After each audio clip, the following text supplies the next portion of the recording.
morning. Welcome to The Old School, a podcast about the American education system, its quirks, its characteristics, its traits, I don't know what else you call it, but just the different aspects of the nomenclature of said American education system, perhaps an ability to define problems and offer solutions insofar as we know the solutions. Good morning here, Dr. Bourgeois.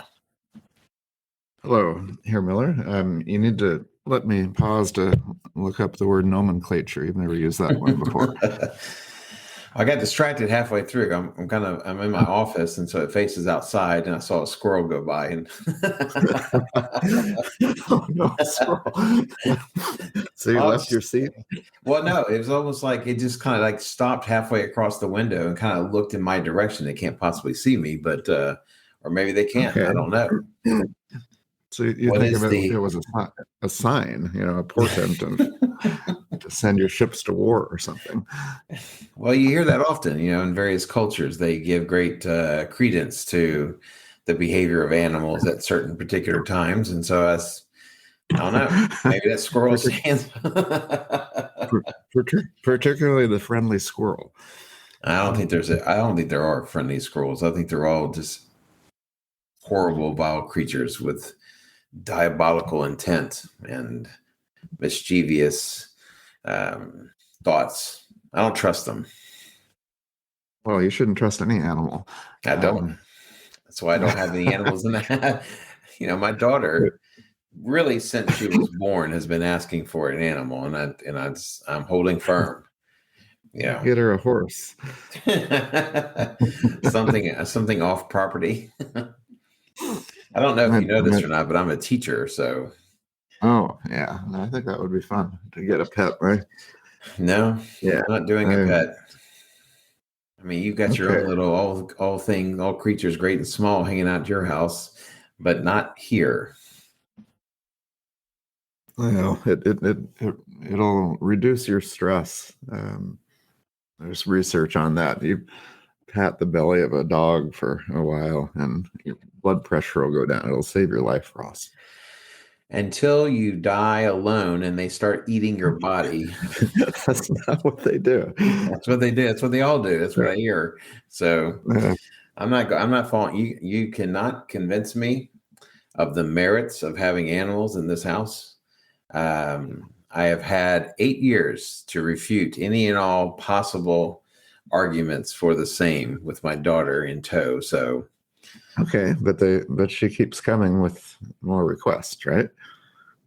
Well, I think she thinks if she keeps asking that eventually, I think she's already discovered the human characteristic of being beaten down. So I think she thinks if she just keeps coming at me, that eventually I'll just out of the fatigue and just the wearing down of the questioning, that I will eventually give in. But she does not know me. I guess not. Wow. So anyway, hey, by the way, 3 months remaining. You'd be surprised.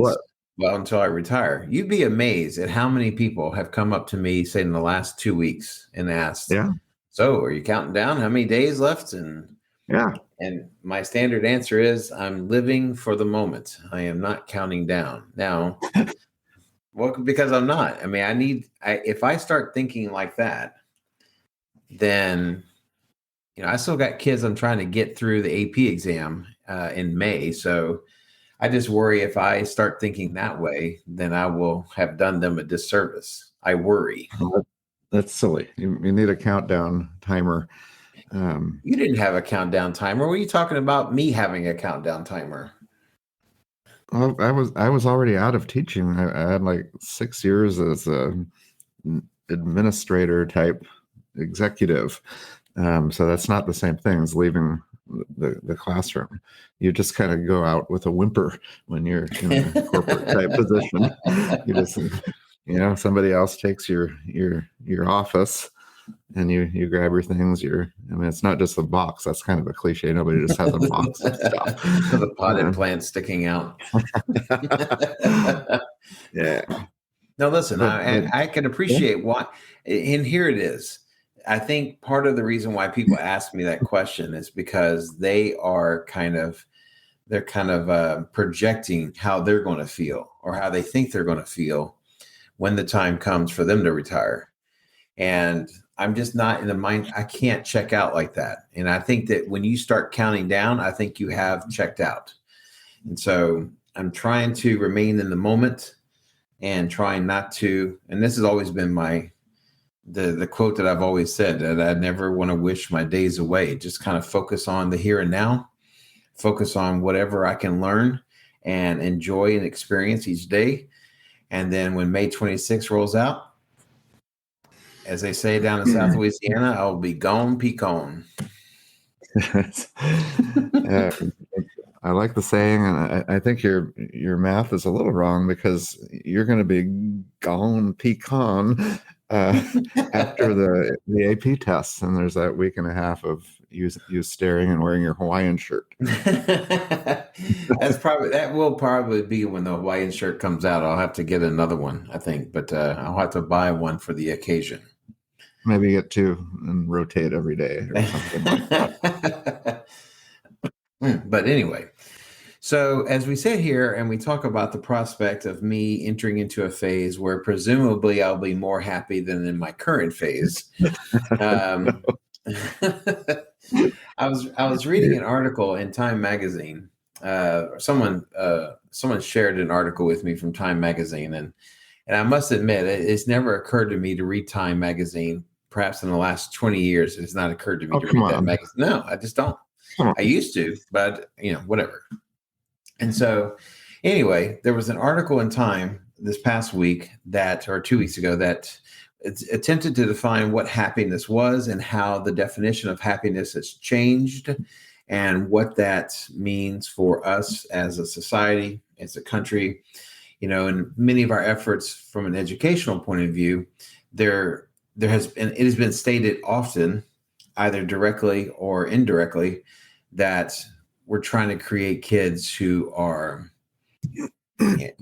by product of other virtues, happy.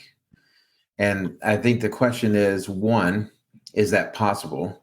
Two, is it even advisable that should be a goal that we seek as an education system? So that was a question. I think I'm posing the question just based off of this article. So now I'm gonna. I think if you answer this question, you have to stumble. You have to work around it. You can't just say here's the answer. Right. Yes, we want them to be happy, and that should be the goal. End of conversation.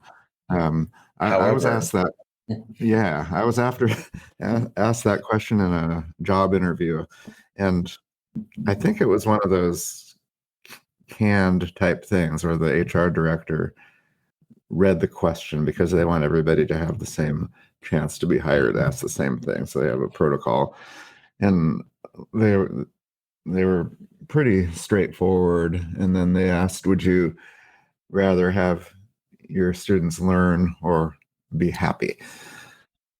And I was probably a politician, and I said, well, the act of learning, sir, will certainly make them happy because it's inherently enjoyable to learn.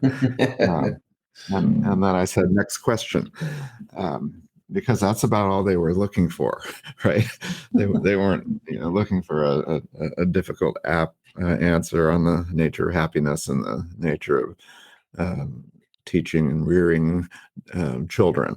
It was a superficial question, and I have thought about that question since, and I thought about it right now, but it's come up a little bit.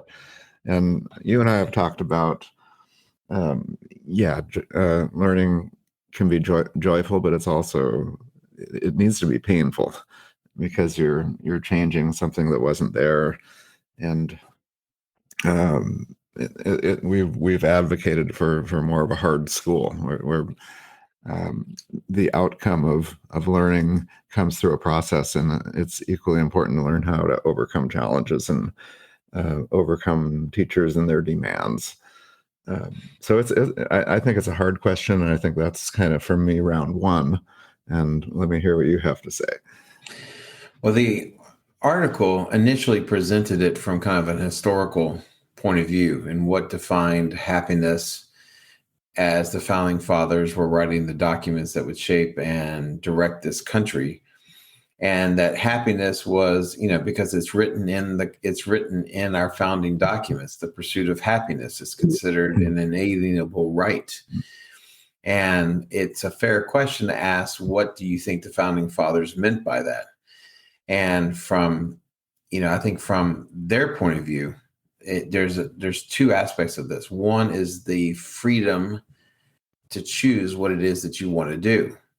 Now, as far as a job goes, sometimes you get lucky and you find yourself in a moment of synchronicity where your job, your occupation also is the thing that makes you the most happiest. But it was also about, the success of the group. That part of the way that you achieve happiness is in your responsibility to provide for those things which makes the group happy, and to be happy about that. I don't know how you equate that today, because that does not seem to be the case. There does not seem today to be a notion of that being what constitutes happiness. St. Augustine said that, happiness was not possible, at least not in this world, and our favorite guy, Nietzsche, suggested that it shouldn't be a goal. I want my kids to feel comfortable in a classroom.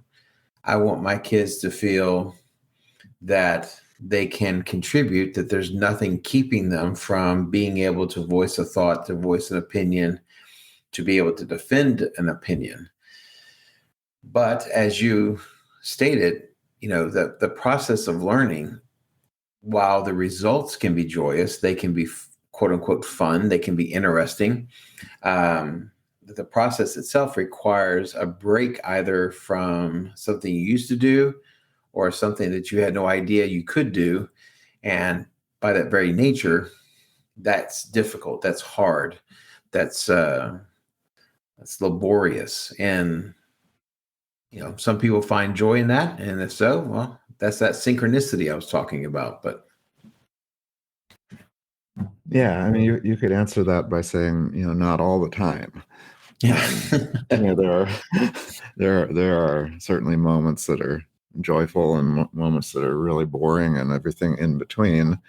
Whenever this is, you'll relate to this, being stuck in a room with other people where you don't decide what's the conversation or what's the activity is for a lot of people, myself and yourself included, stressful. And unless they're completely with you, that you're being challenged, that you're engaged, that you care about it. And that does happen. It happens off and on in a classroom. And that's why you can track engagement, and you've seen the little arrows that are graphs where they show that the initial engagement, lasts for about 10 minutes. And then there's a 5-minute lull, and then a lower little mountain for the next one, and then they ring the bell and send you out to recess or whatever. So I think that, first of all, there's a difference between happiness and fun, and most kids are not thinking about happiness, which is more of a lasting, enduring type quality, but they're thinking about enjoyment and fun. And maybe expecting that, and when they walk into any room, and they're looking for that, and if they can't find it with the activity the teacher provides, they'll find it with each other. So students are not, I hate to say, like those squirrels out there in the backyard, but maybe that is a good metaphor. But I think that they're after something quite different than happiness. So what do you think schools mean what do you think that guy meant? Or what do you think that the people who wrote those questions, what was their idea about what constitutes happiness? Well, that kind of an HR interview is to get a score. It's to turn something into a number, and is there a right answer on that? I think it's probably one where they're not looking for you to be on one side or the other, but so it would be hard to see how they scored it, because you could certainly make a case for either, but that you could provide a rationale for what you said. But it's a screening interview, and so they're trying to look for crazy, and so if you have this extreme answer that my students need to be happy all the time and I want to be their best friend, they're looking for that kind of thing to say, okay, check him off the list, we're not going to call him back. So I think that's what it was. But philosophically, I mean, I don't want to say that I'm smarter than the HR director, but I could certainly hold my own with a philosophical question with somebody trained in HR. And so I don't think they're looking for theory.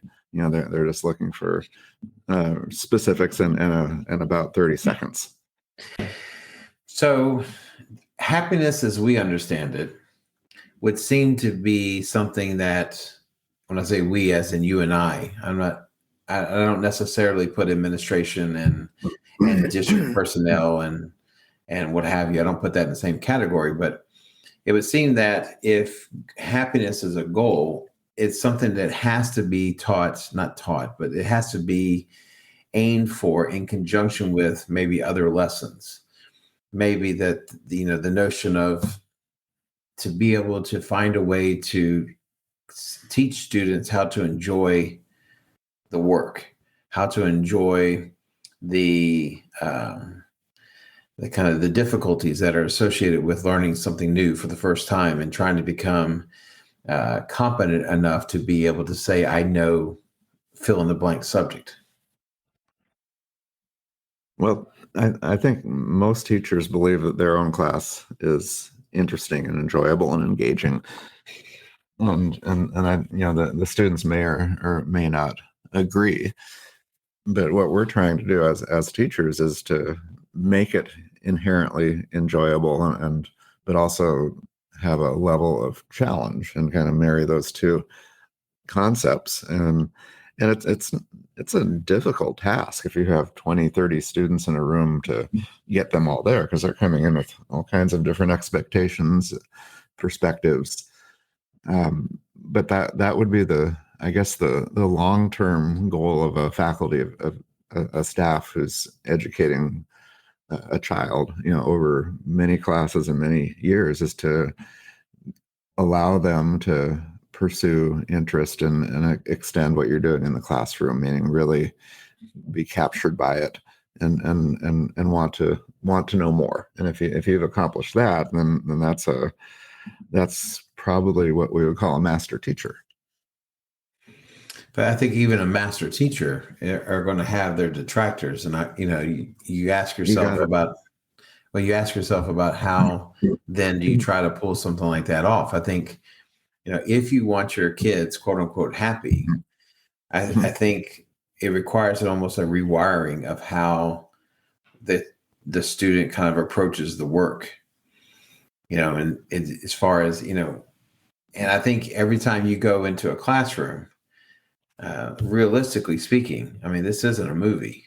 This isn't Jaime Escalante walking into a classroom and then 6 months later, all the kids are experts in math. But I think what you try to do, kind of in a realistic sense, you're trying to hit the majority. And sometimes if you can hit the majority, that could tangentially bring in a few others. But there's always going to be a handful of kids. And it's not necessarily that it's the handful of kids that don't like you. It's just a handful of kids that just don't jive with what you have to say and what you're trying to accomplish. But I do think it, I do think it has to do with trying to recondition them. And that sounds bad, but reconditioning them to enjoy the challenges. And in that, that you can find enjoyment. Which means that you're setting achievable goals and they're getting these shorter term wins so that they can gain confidence and self-efficacy.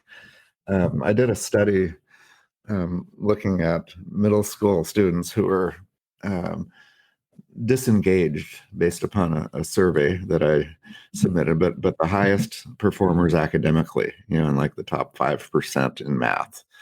And so they're high achieving but low engagement, and did qualitative interviews. And I remember one student, I asked first, it was a boy. I asked him, "Do you like math?" And he said, "Absolutely, I like math." And so, of course, as a good qualitative researcher, I wanted to know why. And I just said that, why?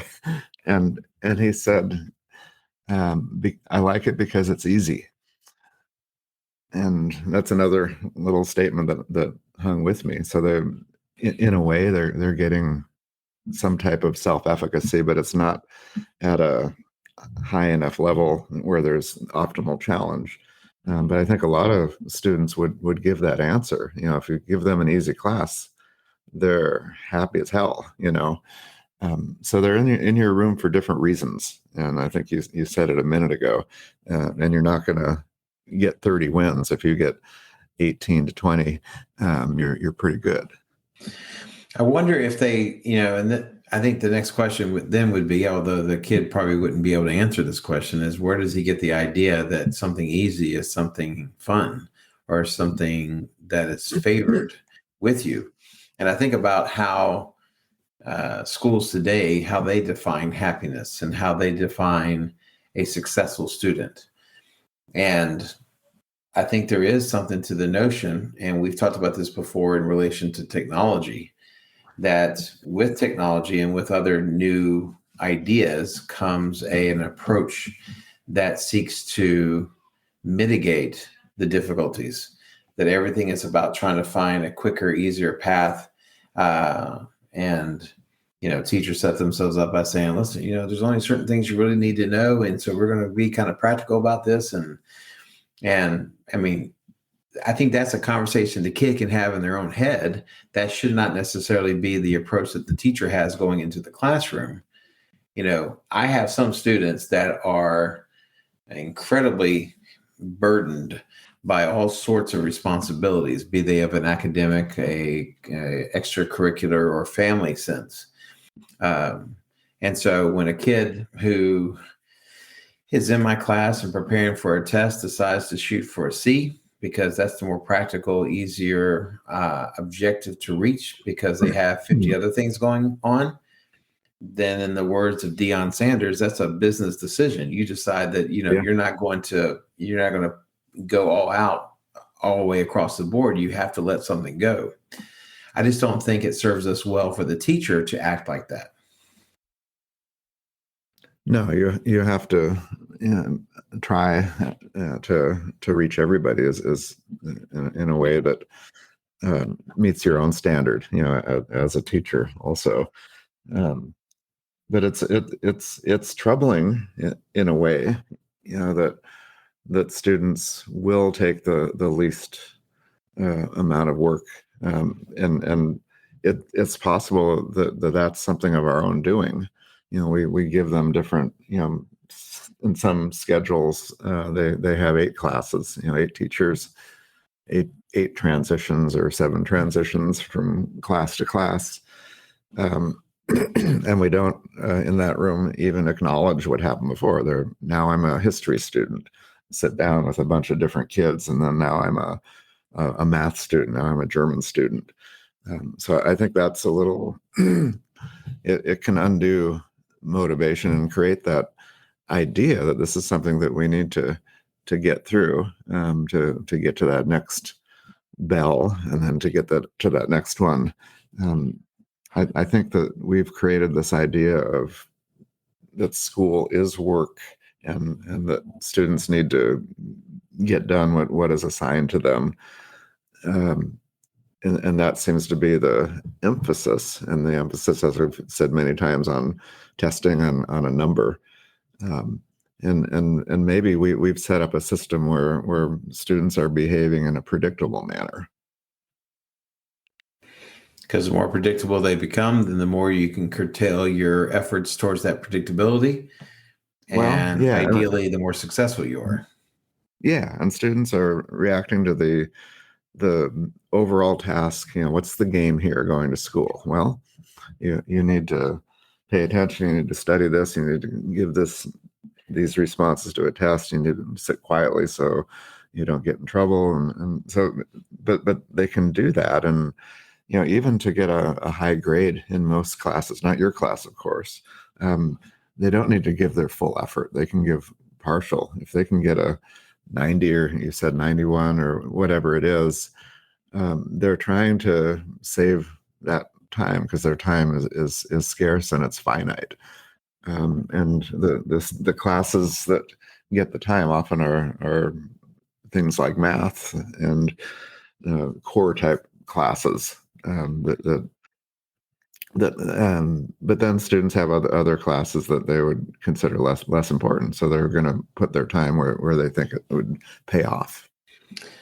Well, a couple of things. One, I tried to, and I don't know when I started this if I had this in mind necessarily, but you talked about the idea of a kid leaving math class and going into a history class, and the kid mentally goes from being a math person to a history person, at least for the duration of the class. But one of the things that I like to do, and I ask this question often just as a way of introducing the class, is with the assumption that they always learn something interesting in history class.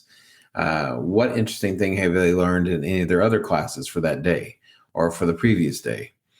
And part of this has to do with my desire to learn stuff, because I know these kids are learning things that I never came across before. Sometimes I know it, but other times I don't. But I try to encourage the kids to find the interest in everything. I tell them this many times: everything is interesting if you look at it in the right way. And so I'll ask a kid, what did you learn in math class? What did you learn in science? What did you learn in music? What did you learn in art that was interesting? And not everybody chimes in, but I think that they like being able to talk about other things, even within the context of a history class. Maybe me asking lends validity to it, and the fact that it's important in and of itself, and it doesn't matter where you are, you can discuss it at any time.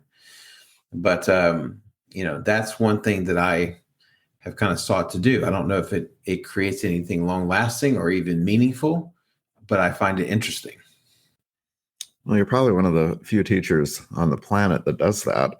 And I think it's admirable, because what you're doing has a cumulative effect. You are acknowledging that every day, and maybe there's one other teacher in the campus doing it, but I think that this is the type of thing that if you're doing it, you should mention it. Have you told other people that you're doing this, besides telling me and the 2 or 3 people who are listening to this? I don't know if it's ever come up in conversation. I think maybe one other teacher I specifically told, but I can't. Yeah. I can't think of a time where I told anybody else, though. Yeah, I think it's a great idea, and it's not going to take that much of your precious time, Right. and not everybody needs to respond. But I bet that you're saying that you learned some things, so do the other students.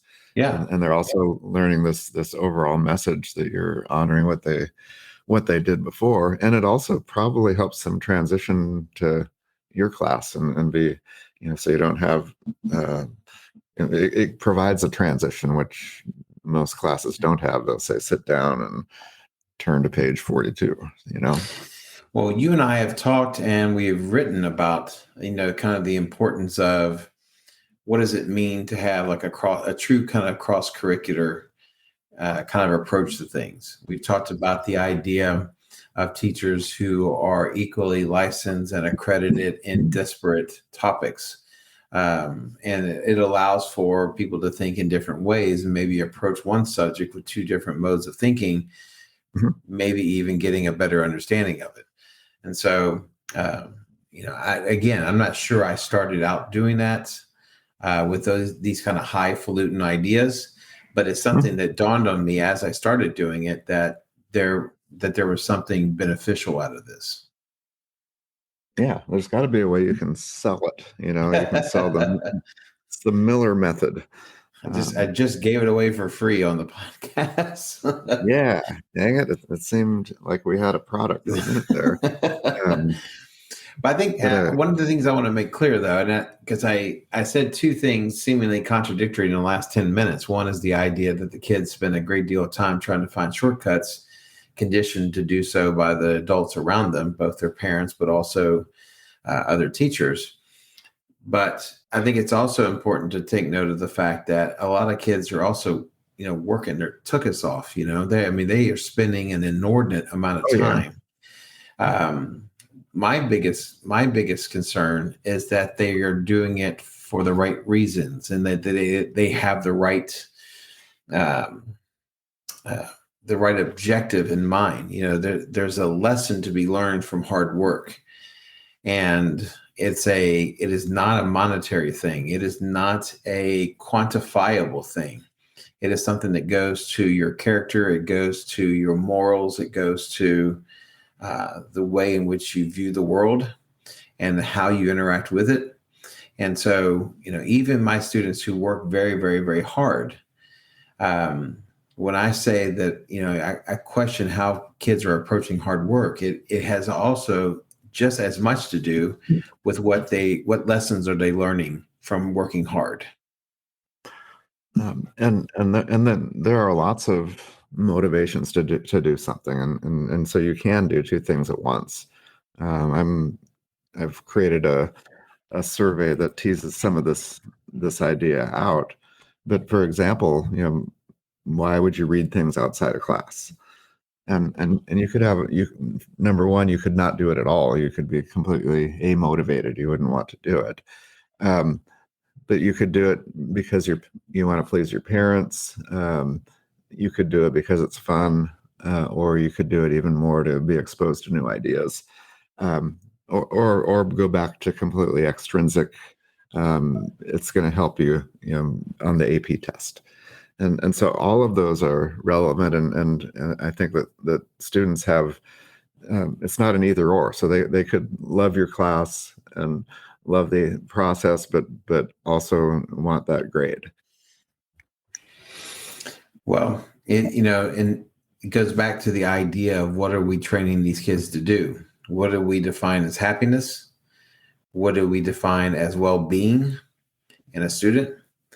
And, I can understand if a kid is just not interested in reading, but at some point, reading no longer became beneficial to him, or it was not made clear to him how beneficial it could be. And so I think, every time I see a kid that acts in a way that is not academically, from an academic point of view, something that's not desirable, I can't help but think that at some point that was taught out of him. And it's not a question of him inherently saying to himself in some sort of deep, meaningful way, books just doesn't do it for me. Books does it for everybody. I mean, you have, and this is the kind of the crazy thing when you sit there and you try to have these kind of deep conversations with your colleagues or with your administration. They're talking about something as if the last 3,000 years didn't count, that there's nothing to be gleaned from the approaches of the ancients or those that we look up to in various ways, as if they, here I am in 2023, and we have figured out a new way of approaching things. And so part of this is this presentism that is so prevalent in teachers and administrations today. But I think we need a step back off of that. Well, that's a terrifying concept that you introduced, the idea of teaching something, out of a student.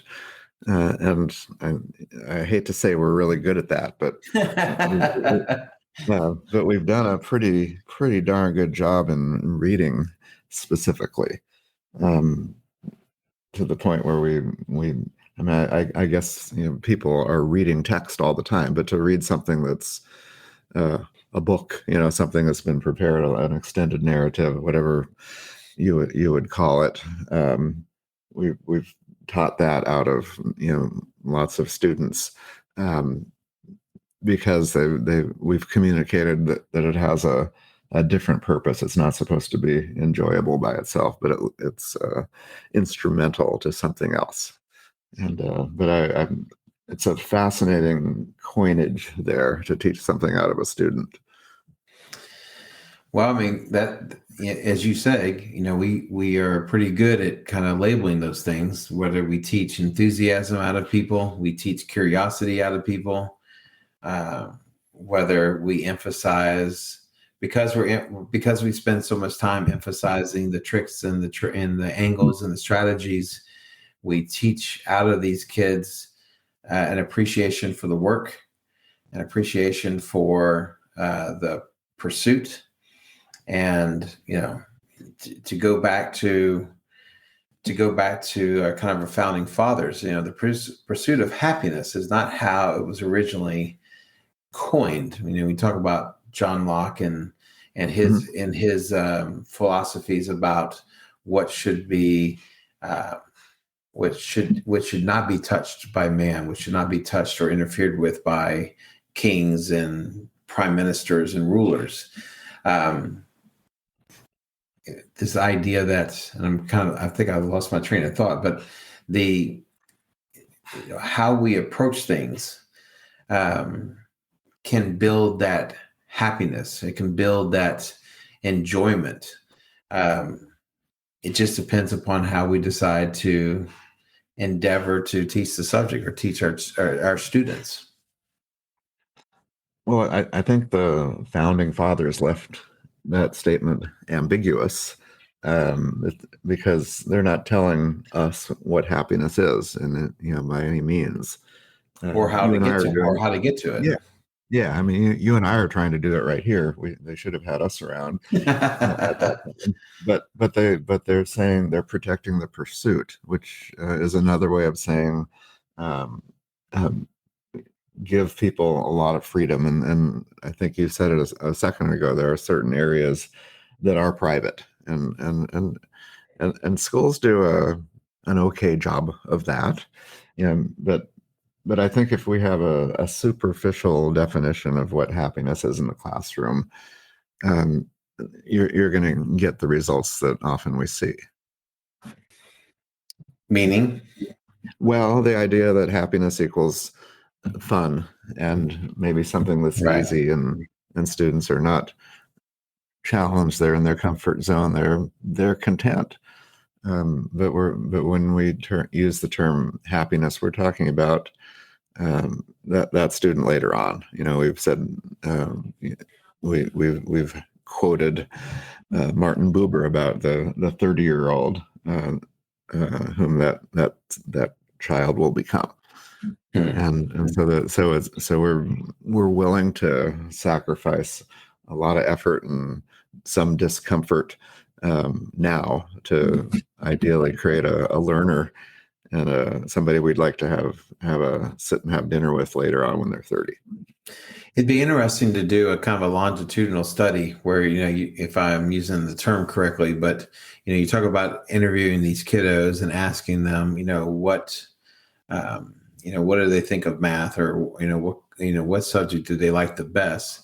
It'd be interesting to touch base with that kiddo. Like I said, 20 years later, which class did you like best in high school? And you would think that, given the maturity that can happen in 20 years, that they might view those classes differently.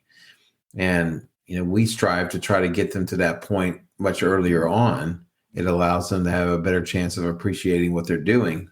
But I do wonder what the difference is between, especially nowadays, you talk to some of these kids and they are so grade, not all of them, but a lot of them are so grade obsessed, and they are so obsessed with doing all the right things that they're supposed to do. I wonder how they look at that experience 20 years later. The kid who says that math is his favorite subject because it's easy, what does he think of math 20 years later? Does he still look back on that class? We've both had experiences in talking to adults who look back on their teachers from high school, and it is not the easy teachers that tend to get remembered. It are the ones that provided the most thought-provoking and in some cases challenging experiences within the class. Well, so we have a new book that you and I are going to write. It's going to be the sequel to our previous book, The Center Cannot Hold. Critical Look at Contemporary Education, available on Amazon. Exclusively on Amazon. Yeah, because why go anywhere else, right? Why would you? Yes. So we do have the ability to collect longitudinal data because we're freaking old, and there's a way to connect with students from that we've had in the past. And wouldn't it be fascinating if we each did individual interviews with some of our students who remember us, and so they could reflect back. There could be a little comedy involved, talking about Herr Miller when he was, in his late 20s, if you can find, if any of those people are still alive. But but I think that would be an interesting story. I mean, I thought about doing that with my dissertation study, talking to these academically gifted students 5 years later. Right. And I am still thinking that would be an interesting story to tell, but more personal would be where you have a shared experience with that student. So they remember you. You can ask about your class specifically, not just school in general. And we'd like to know, what became of them. I'm a marketing executive now, and some of it could be funny because you picture this kind of knucklehead, and suddenly they're making 5 times as much money as you are, and they have a respectful position someplace else, or they're a teacher, or they're just kind of hanging out, living with their parents or something. But I think that would be really easy to write because we would just quote them all the time. We don't have to write anything, just copy and paste.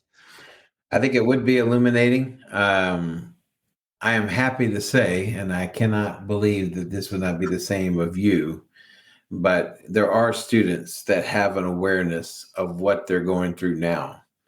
I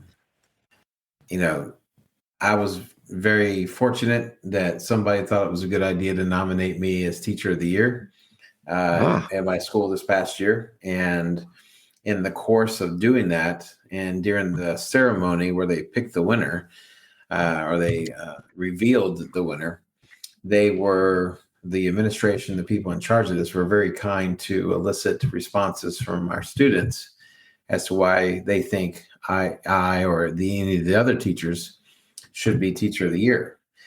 And they included some of those quotes and some of those emails in the presentation of each teacher, so it was like you see on those award shows, they first announce the nominees and then they announced the winner. And so when they were announcing the nominees, they included some of these quotes. And I read back on these. They only used 4, but I think I had 20 or 30 emails that were sent. And it makes you think that for as much as you get dejected sometimes, and as much as you worry that these students are heading down a path that universally you think is a bad idea, you are often reminded that that's not the case across the board. And I can't help but think, and I know for a fact that your students, many of your students, had an awareness at the time that they were in your class of how fortunate they were. And so I think even as we talk about the fact that there are things that need to change and there's emphasis that we need to bring to the fore, there are students that still, even with all this kind of pressure to seek the easy way or seek this other path, there's a lot of students that still get it. Wow, that's heady stuff here, Miller, and to be able to read that in this time during these last 3 months, I think that's an insightful. There's a line from David Bowie. He probably thought about it too. The song called "Changes." I was just thinking that. We're talking about children, and they're quite aware of what they're going through. Exactly. Yeah, that's really, really good. And we've been hanging out too much together, but I almost quoted the same things. Really? You were about to say changes. That would have been pretty cool. Well, I love that story. I think it's actually a good way to round things out and give students the credit they deserve. Indeed. That's a nice moment. I appreciate hearing that, here, Miller. Well, even in this time when there are so many things that we can question and so many things that we can bemoan, there is yet one more sign of hope, and that is baseball spring training. And the coming of spring means the coming of baseball. The fond expectancy of spring brings forth many lovely feelings and hopes and dreams and aspirations. Something that no other can do, like the great game, the national pastime. Still, I don't care what those hooligans that prefer football say. As George Will said, that football is a horrible concept. It's brutal violence punctuated by committee meetings. And so baseball is the only true American gentleman's sport. So yeah, sometimes I just can't argue with you, here, Miller. That was well said. Wow. All right. So with that, and with hopefully a good weekend ahead for you, I shall bid you adieu, Herr Dr. Bourgeois. Auf Wiedersehen, auf Wiederhören, Herr Miller.